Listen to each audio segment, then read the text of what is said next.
On a fondé en 2019 un laboratoire qui s'appelle le LUCAS, Laboratoire d'usage culture art société. On l'a fondé avec 2 autres partenaires. La question de la coopération, c'est un sujet qui est au cœur de la préoccupation des adhérents. Et on a choisi justement de monter ce labo pour accompagner l'émergence d'une nouvelle catégorie de politiques publiques, des politiques culturelles des transitions, fondées sur un enjeu, celui de la coopération et d'une culture de la coopération. On a du coup commis un rapport qui s'est intitulé « De la coopération culturelle à la culture de la coopération », à l'intérieur duquel on a isolé un certain nombre de principes à activer pour qu'une culture de la coopération se diffuse dans les territoires. Ce rapport a été lu un petit peu, en tout cas par nos adhérents, et certains d'entre eux nous ont incités à les accompagner, nous ont demandé de les accompagner à co-concevoir des politiques publiques qui associeraient davantage à la fois les habitants et les acteurs, donc des projets culturels de territoire pour les intercommunalités ou des schémas départementaux de lecture publique ou d'enseignement artistique pour les départements. C'est quelque chose qu'on fait depuis 4 ans maintenant, avec cette idée finalement que les politiques publiques qui sont issues de ces démarches ne sont pas seulement l'apanage des collectivités qui les impulsent, mais sont aussi le patrimoine commun des habitants, des acteurs culturels, mais pas que, socio-culturels et au-delà, et que finalement l'enjeu de nos accompagnements et des travaux qu'on mène dans le cadre de formation-action avec ces acteurs, collectivités, c'est bien sûr de faire émerger une culture de la coopération, mais aussi des politiques publiques co-construites et qui soient justement portées avec l'ensemble des forces vives des territoires.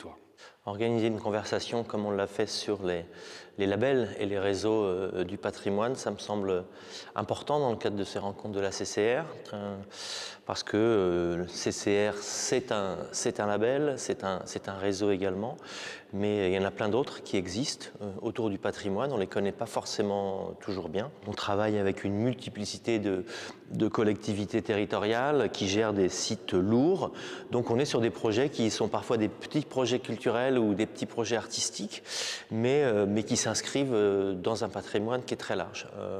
Et on est à un moment également de l'histoire des politiques publiques de la culture où il faut se serrer les coudes, il y a des complexités, il y a des difficultés dans l'ensemble des partenaires à pouvoir trouver des marges de financement. Donc on a encore plus besoin de pouvoir trouver des synergies, des partenariats.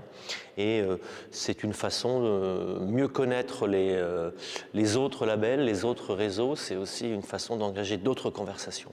Et ça permet de mettre en avant quelques spécificités. Nous, on a une spécificité à la Charité-sur-Loire, c'est que la Cité du Mot gère pour le compte de la ville le label Ville d'art et d'histoire. C'est une opportunité importante pour nous parce que engager dans les conversations avec des labels qui souvent travaillent sur d'autres logiques, ont d'autres missions, d'autres cahiers des charges, ça nous oblige toujours à nous repositionner, à nous re-questionner et à trouver des endroits de partenariat.